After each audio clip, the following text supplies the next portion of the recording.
Not much today. He was asking more about the family. He knows about the decision already, and I do not initiate conversations with him about it because it might ruin his mood. But he knows, and so far he is uh, accepting of it. No, like he always says, wala tayong magawa eh. Leave it up to God. He also said na kung ano man, kung anong mangyari, like he said, what man proposes, God disposes. Sabi niya na He's my creator. Kung anong gusto niya gawin sa akin, so be it. Ganun. Siya na yung bahala. He noticed me,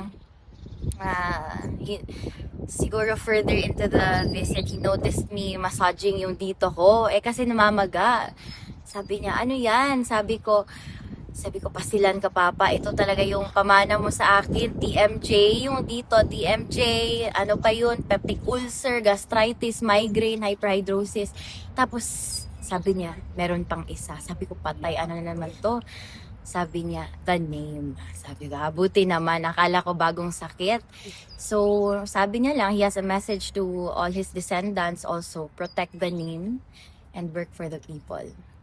And to everyone here outside na nagtanong na naman siya, ilan na naman ngayon? Sabi ko, ano ba yan, Papa? Hindi ko naman mabilang yan araw-araw. Sabi ko, madami pa rin, meron pa rin, and I will see them later. They're going to ask me about my visit, and wala lang, I'm gonna answer and tell them kung anong mensahe mo. Sabi niya, always Invictus, and my deep gratitude to all of you. Kit, as the daughter, what was your initial reaction when you heard about the decision of the appeals chamber? Obviously, even without watching, no, we still keep a close eye on the case, my siblings and I. So we kind of expected the results already with the appeal on jurisdiction. Disappointed but not surprised. Like I said, we are hoping for the best, but we are always prepared for the worst. You know our families.